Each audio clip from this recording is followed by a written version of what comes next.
The Basketball Player, story by Roch Courier, illustrations by Sheldon Cohen. That autumn, my mother packed my clothes in an old trunk and then hid some candies there. My father and I loaded the big trunk onto the roof of our blue Ford, and we set off for the seminary. I was not crying. The trees were so beautiful. They looked as if their leaves had been dipped into the setting sun. The dusty road skipped from hill to hill until it was flattened through the quiet villages. At the end of the road, I spied my seminary perched upon the highest hill. We go out of the car. A short man with a beard came and picked up my trunk. After my father was smoking, my mother was blowing her nose. My brothers and sisters were quarreling. After my family left, I was alone. My new suit was much too big for me. I did not cry here in my seminary. I was going to find all the books you must read if you want to travel far along the road of life. The old priest placed us in rows, 2 by 2 in order of height, and we followed him in silence. At the end of the long corridor, we came to a room that was very big and very high. Some of the boys were pretending not to cry, but their eyes were wet. The old priest dropped a ball in my hands. I felt self-conscious. They were all watching me. All you have to do, he said, is to drop the ball into the basket you can see over there. First I located the basket, which was very far away and very narrow. Then I threw the ball as hard as I could. It rolled slowly up to the ceiling, then it fell back down in front of me. I know you're a champion, even if it doesn't show today, the old priest observed. I never played this game before, I explained. The best way to learn, said the old priest, is by playing. You're going to be on the basketball team.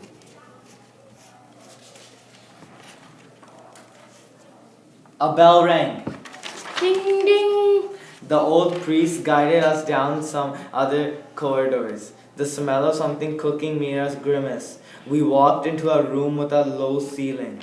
Plates had been set on long tables. The older boy served up a brownish stew. The old priest told us to eat in silence. The food was bad, so we ate the stew without talking. Several had tears on their cheeks. Towards the end of the meal, the boy sitting next to me, pretending to be silent, said, I'm a very good basketball player. Our team will win if you don't make us lose. I never played basketball, I protested. After a prayer at the end of the meal, we lined up 2 by 2 and silently went outside. It was raining. No one wanted to stay out in the wind and rain. The old priest blocked the door. Little men, he preached, if you can't tolerate the autumn rain, do you think you'll be able to overcome any difficult stretches along the road of life? At the bottom of our hill, the town spread out along the river with the bridge, the intersecting streets, the 2 factories, the station, the train cars, the railway tracks that led to my village. I wasn't crying. I wished I could see right away the books you have to read if you want to travel far along the great favor. The old priest announced, tomorrow we will play our first basketball game. 2 by 2 in order of height, we climbed upstairs to the dormitory. It was a vast bedroom with hundreds of beds lined up like the tombstones in a graveyard. I had to get undressed in front of all these people I didn't know, show my underwear to strangers. I hadn't even been told their names. I had my brand new pajamas that were decorated with big flowers. The old priest recited a prayer and switched off the lights. Then everyone started to cry under the covers. What I did was think about the supper at home that I hadn't had. I thought about my father, who could be reading his paper now in a cloud of smoke. I thought about the fun pillow fight with my brothers that I wouldn't have. I did not cry. I had come to the seminary to travel far along the road of life. As soon as I fell asleep, I woke up. The old priest had decided I was going to be on the basketball team. I did not want to play. I didn't know how to play that game. I could never drop the ball into the basket. My arms and legs would not know what to do. I would look as out of place as a dog's flea in the fur of a cat. All the students would make fun of me. I was not going to play basketball. I picked up my shoes from under my bed. Clever as an Indian warrior, I crawled between the beds all the way to the door of the dormitory. I went downstairs. I pushed open the doors. There was no light from the moon. I could not see the tip of my nose. When it's dark, I am always afraid of falling into a big hole. Hardly dare to move. Groping my hand, found a switch on the wall. The basketball room lay there before me, its floor sparkling. All that light was blinding. A ball lay in the middle of the room. At either end, far away in the distance, hung a basket. Everyone was sleeping. I was alone. There was no one to see. I had never played basketball. I picked up the ball and the ball bounced up into my face. My nose let a drop of blood fall. No one could spy on me. I picked up the ball. I focused my gaze on the basket. I reckoned the distance between it and me. I calculated the strength my arm needed to throw it. I estimated the curve the ball would fall. I was ready. I threw it. The ball veered to the other side towards the basket behind me, where it bounded several times and made as big as a record as if I'd struck a drum. I hated that game. I would not play. With my mother, my father, my brothers, and my sister, no one would force me to play this basketball. I decided to run away, and so I left the ball where it was. I switched off the lights and I walked down the dark corridors. I pushed open a door. At last, I was outside. At the foot of the hill, the village was dotted with lights. I put on my shoes. The night was impenetrable as a big black cloud. I walked for a long time. I hoped I would not meet a car with its headlights shining on my pajamas with the big flowers. No, I was not going to play basketball. When I came to the railway, the rain began. The cold drops went through my pajamas. I started to run. I could hear my breathing as if a big, winded bear was pursuing me. On either side, the black spruce trees were watching me from beneath their pointed caps. Now and then a branch cracked.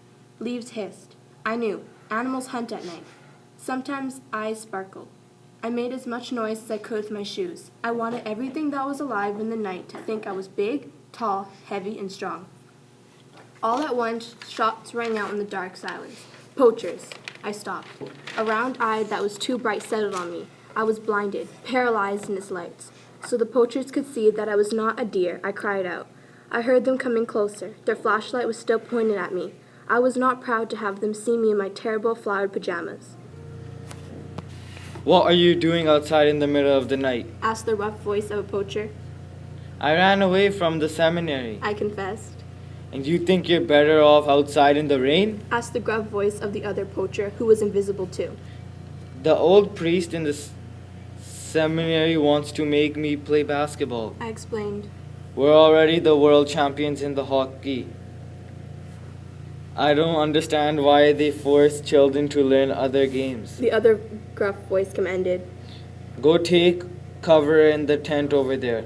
5, 6 shots rang out. They shook the forest. The rain was lashing the air. I was shivering. The wet bushes clung to my legs. I ran towards the tent that was splotched with yellow light. How I wished I could slip inside the covers of my bed at home. I was not crying. I wanted to travel far along the road of life. I went inside the poacher's tent. A lantern hung from the ceiling. The smell was unbearable. In the shadow in a corner, 2 eyes stared at me. Outside, gunshots were exploding. The rain was whipping the canvas. All around me, pieces of animals had been thrown in a jumble. In the corner was the head of a moose with its antlers. There, a leg bone. Here, ribs. It was horrible. I couldn't stay in this charnel house reeking of blood. Fleeing from the tent at once, hunched over beneath the icy rain, I dove into the night. The poacher's gunshots reverberated in the forest and into the starless sky. Why had I run away from the seminary? Why was I afraid of playing basketball? Why have I left my village, my house? Why did I want to travel far along the road of life? I ran to outstrip my fear, to overtake the rain, to escape from the night. Questions swirled around my head like blackbirds. The still stiff soles of my new shoes thumped against the railway ties. I was scared. Why was I crying? Was it the rain that was fogging my eyes? My pajamas were dripping, and now, up there on the hill, I could see the black shape of the seminary with its dome that ruled over the town. All the windows were dark. My pajamas with the big flowers were as cold as ice. I knew you'd come back. It was the old priest, and he was swinging a lantern in the night. I want to play basketball, I announced. When I woke up the dormitory the next day, I went and looked out the window. On the side of the town, as on the mountain, the trees looked as if they had been painted by artists. The river and the railway zigzagged through the valley side by side. Absolute peace. The light was beautiful. The poachers must have gone to sleep. And for the first time basketball game, I took my place on our team. All around us, the faces of hundreds of other students were lined up in a row, like tomatoes on the shelf, their eyes watching us. My legs were wobbly. I didn't know how to play basketball. They would laugh at me. Right at the start, the ball was thrown in my direction. I wished I could run away. Too late. I'd already been caught it. I hugged the ball against me. Then I thought of throwing it into the basket, and I knew that I couldn't do it. The basket was too far away. It was too high, too narrow. Besides, I could not remember if this basket belonged to us or to our opponents. A little later, I couldn't stop it. The ball bounced up into my face. You're making progress. Said the old priest. You're making progress. We lost our first game. Our second one, too. Then the third and the fourth. During the fifth game, I caught the ball. And at the other end of the room, all at once, the basket appeared to be wide. I shot the ball. It dropped into the net, silently like a foot into a sock. In the photograph of the champions that autumn, I'm the one with the Montreal Canadiens sweater. I didn't look like a champion. I'm holding a book. I had started to read a great many books because I wanted to go far along the road of life.